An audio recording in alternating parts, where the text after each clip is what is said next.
Tu crois savoir déléguer? Tu penses que confier une tâche à quelqu'un, c'est suffisant pour dire que tu as délégué? Tu expliques 2-3 choses à la va-vite. Tu balances ça comme une consigne et tu coches la case « c'est fait » dans ta tête. Mais quelques jours plus tard, tu te rends compte que le résultat est décevant. Pas comme tu l'espérais. Pas à la hauteur. Tu es obligé de repasser derrière, de corriger, parfois même de tout refaire. Et tu penses, franchement, j'aurais gagné du temps à le faire moi-même. Ce scénario, je le connais trop bien. Et si tu es manager, que ce soit depuis 3 jours ou depuis 3 ans, tu l'as sûrement déjà vécu. La vérité, c'est que la délégation, ce n'est pas inné, ce n'est pas magique. Et surtout, ce n'est pas ce qu'on croit. Dans cette vidéo, je vais te montrer pourquoi tu fais mal quand tu délègues, et ce que personne ne t'a appris, ni dans tes études, ni dans tes formations internes. Mais surtout, je vais te donner les clés pour changer ta manière de déléguer pour de bon. Parce que oui, tu peux sortir de cette spirale où tu fais tout le temps, à la place des autres. Tu peux reprendre le contrôle de ton temps, faire grandir ton équipe et retrouver du plaisir à manager. Alors, installe-toi bien, prends de quoi noter et surtout, si tu veux progresser chaque semaine et devenir un manager plus serein, plus efficace et plus respecté, abonne-toi maintenant à cette chaîne. Allez, c'est parti. On va commencer par un point fondamental. Tu ne délègues pas, tu délestes. Et crois-moi, ce n'est pas du tout la même chose. Quand tu délègues vraiment, tu transmets une mission avec un objectif clair, tu donnes du sens, tu fais confiance et tu crées de la responsabilité. Mais quand tu délestes, tu te décharges d'un truc que tu n'as pas envie de faire. Et souvent, tu le fais à la va-vite. Tu balances une tâche comme une patate chaude. Pas de contexte, pas d'explication, pas de priorisation. Parfois même, tu ne prends même pas le temps de vérifier si la personne a compris ce que tu veux. Tu t'en débarrasses et ensuite, tu reçois un travail qui ne correspond pas à tes attentes. Tu t'énerves, tu perds confiance et tu recommences à tout faire toi-même.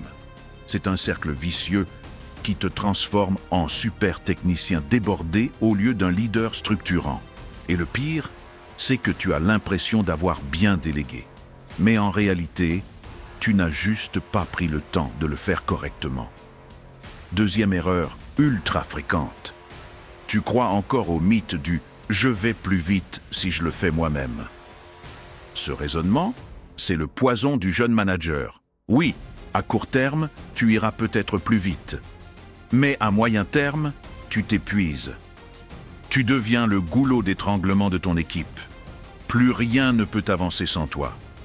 Tu n'as plus de bande passante, plus de recul, plus d'énergie.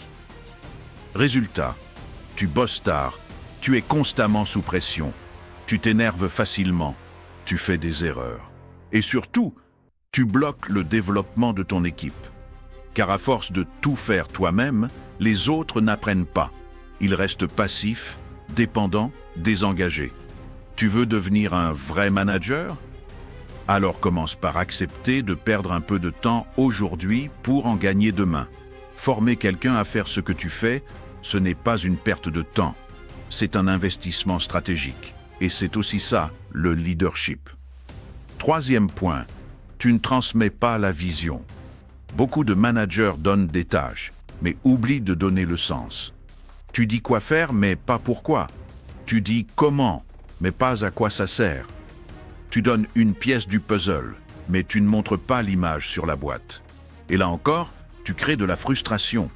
Ton collaborateur ne sait pas pourquoi c'est important, ni à quoi ça contribue. Il exécute sans comprendre. Et quand il exécute mal, tu t'énerves. Mais c'est à toi, en tant que manager, de poser le cadre. De dire « voici ce qu'on veut atteindre, voici l'objectif global. Et cette tâche, elle s'inscrit dans ce contexte. » Plus tu expliques la vision, plus tu responsabilises. Tu transformes un exécutant en acteur. Et crois-moi, les gens donnent toujours plus quand ils comprennent pourquoi ils font les choses.